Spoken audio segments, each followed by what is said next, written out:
from Chopper 9. Toxic smoke is billowing from the area.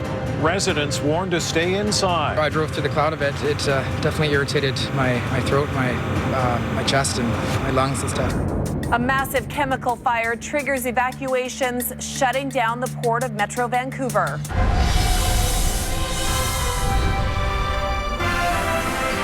This is CTV News with Tamara Taggart and Mike Killeen.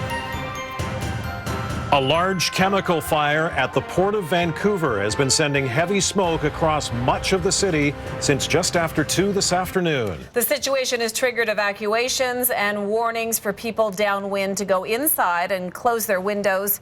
Rail operations, including the West Coast Express, have also been shut down as a precaution. It's happening here in the middle of the container terminal at the heart of the busy port that dominates the Vancouver waterfront. The smoke has the Vancouver Fire Department warning people living north of First Avenue and east of Main Street to be especially careful.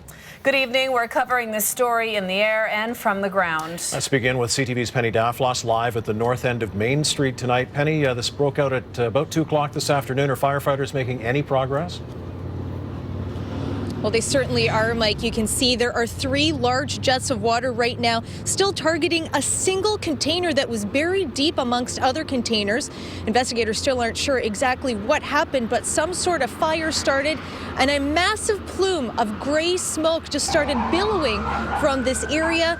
Firefighters forced to form a defensive attack against this fire. 65 firefighters in this 4-alarm fire. They were working on it for upwards of 3 hours before we started seeing some progress against that smoke. Around 4:30 this afternoon, that was the real turning point. Fire chiefs tell me that it has been too dangerous for them to get too close, and they have simply had to let this one start burning itself out, to wait for the chemical that's inside to just incinerate itself. And as it's been burning, it's been feeding itself with oxygen, and that's part of why it continued.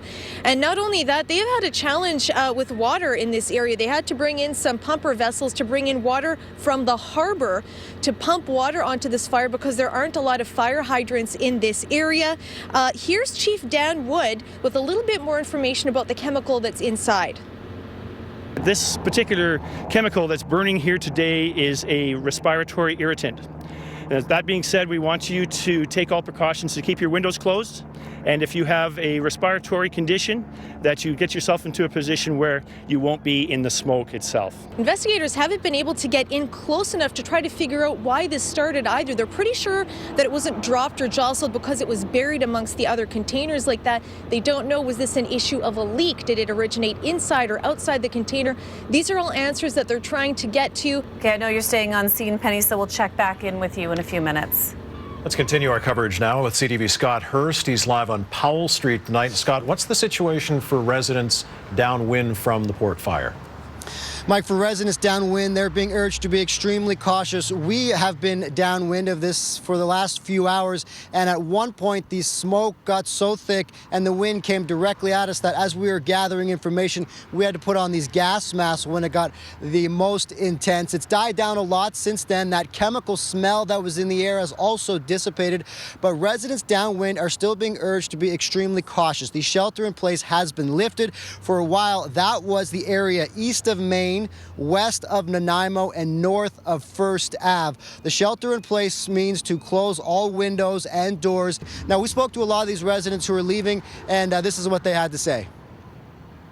I just know there's a chemical fire. I don't know what the chemical is or anything like that. It's basically about 50 feet away from us, I want to say, and it's blowing right in our direction. So with us in our 16-foot windows, it makes sense to be evacuating at this point. Well, it was a small plume to begin with, hardly anything, and then one fire truck shows up, and then a little while later another fire truck shows up, and then it just keeps getting bigger. I drove around the corner and I heard all these ambulances and fire trucks, and I didn't really know what was going on, but I talked to one of the police officers, and he said that there was an explosion. Oh yeah, it smells really bad. What does it smell like? It's acid, I think. That's what I heard. It's one of the acid. Yeah. It's like a tire smell? Yeah, tire smell. Yeah. Like melting tires? Yeah. Oh, terrible. Oh, man, it's just terrible. When you breathe, it just hit your lungs, and it was, you hardly breathe. Scott, I know that people that were in the way of the plume of smoke as it was heading towards them were trying to track it on social media and finding out in the media what was going on. But how were others being told to get out of their homes and close their windows or at least stay inside, along with the businesses as well?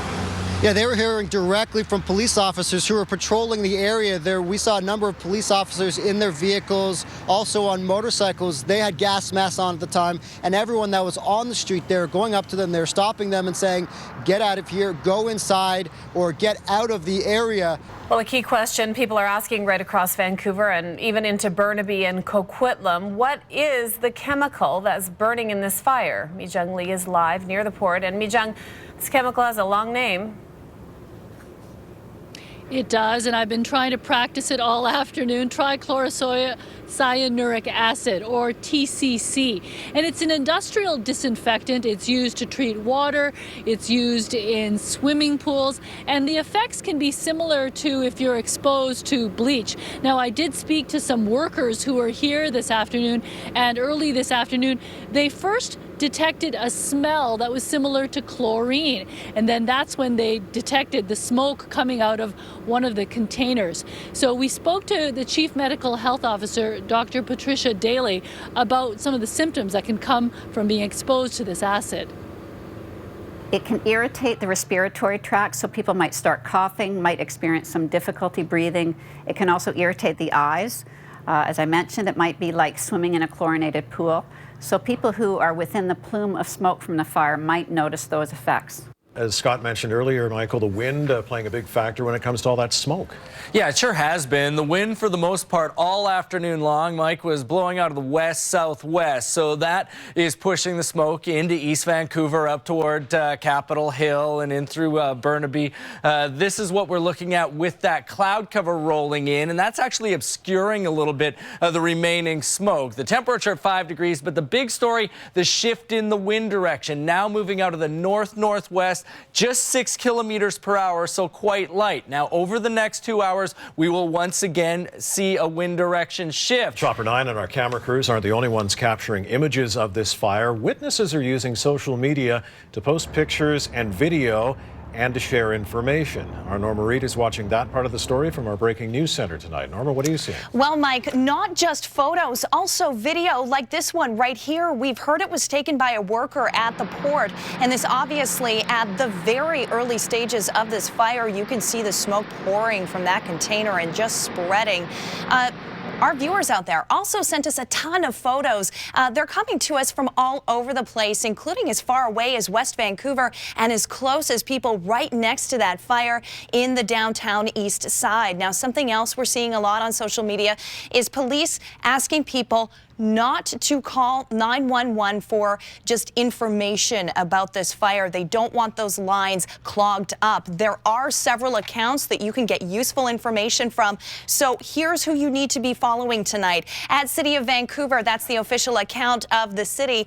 At Vancouver PD, that's the police department. At Van Fire Rescue, obviously, is the fire department. At Port Metro Van, this obviously is the port's official feed. And at Emergency Info BC, this is the account from the provincial government for Emergency Prep BC. And finally, at VCH Healthcare. That's Vancouver Coastal Health. So in case you have to leave your TV and your phone is the only way that you can get information through social media, those are the key accounts that will bring you the latest accurate information. Guys? Okay, Norma, thank you. We should remind people, too, you can follow at CTV Vancouver for information coming from our Twitter account. Well, CTV breaking news coverage of the chemical fire in Vancouver's port continues in 60 seconds.